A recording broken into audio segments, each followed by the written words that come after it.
यहाँ थियो नि घुम्नु पर्ने थियो।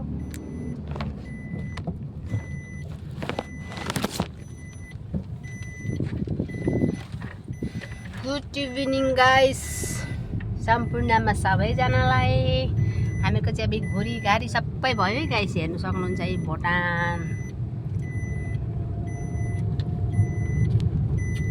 भुटान घोरी गाडी भयो। अब चाहिँ हामी फर्क्यौँ।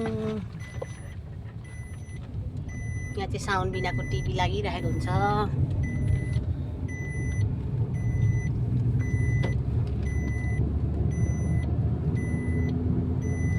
बस अब चाहिँ हामी गेटमा आइपुग्यौँ गाइस।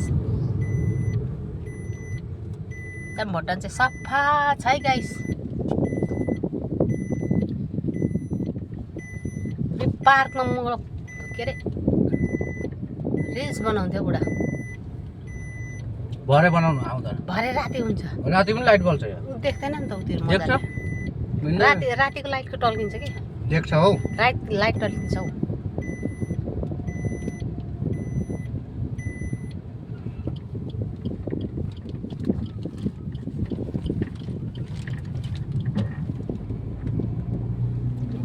यहाँ पार्क थियो गाइस। यहाँ यसो हल्का रिल्स बनाउला भन्ने थियो यता साइडमा। कहाँ लग्यो अगाडि जान्दैन ल। यो कागज चाहिँ कहाँ दिनुपर्छ? एउटा सानो कागज दिएर त्यो यहाँ काउन्टरमा। यो पनि सानो चाहिँ त्यो मेरो गाइस। अब हामी चाहिँ घोरी गाडी भइसकेर घोरीमै फर्क्यौँ। यहाँ हेर्नु सक्नुहुन्छ, यहाँ चाहिँ गेट छ, मेन गेट। यहाँ बुढा चाहिँ अब फेरि त्यो अघि आइडीहरू एन्ट्री गरेको फेरि तडक दिएको हुन्छ नि त डकुमेन्ट्सहरू, त्यो फेरि जम्मा दिनु पर्यो। यहाँ फर्किनु पर्यो अनि फेरि मात्रै निस्किनु पाइयो बाहिर, नभए त निस्किनु पाइँदैन नि गाइस। फेरि गाह्रो छ नि फेरि भुटानको नियम त। अघि जाँदाको त्यो बाटो, अहिले आउँदाको यो बाटो गाइस। यसरी पो फर्किनु पर्छ त। यहाँ त जसरी गएको थियो त्यही बाटो फेरि पर फर्किनु पाइँदैन। त्यस्तो पो छ त हौ नियम नीति। कानुनहरूको त यहाँ त खतरै खालकै पो छ अरे। बुझ्दा त ठिकै छ, नबुझ्दा चाहिँ खतरै खालको छ अब होइन।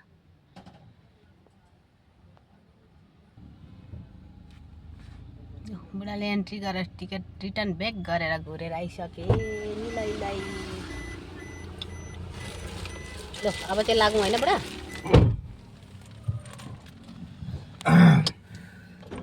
हेर्नुहोस् भुटानको नजारा कस्तो के लाग्यो कमेन्टमा आएर भनिदिनु होला हाम्रो गाइसहरूले। हाम्रो प्यारो प्यारीहरू गाइसहरू धेरैजना हुनुहुन्छ। आशा गर्छु हजुरहरूले कमेन्ट गर्नुहुन्छ भनेर है।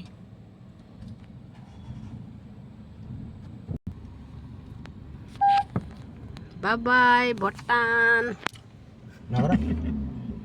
के पनि हुँदैन।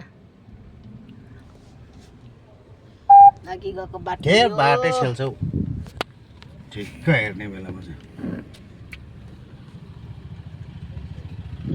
हाम्रो इन्डिया लाग्यौँ, आइपुग्यौँ, इन्डिया छिर्यौँ।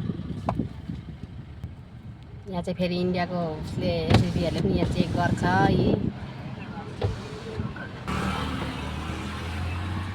इन्डियाकोहरू पनि यहाँ यसरी चेक गर्नु बसेको हुन्छ। Guys by by. अहिले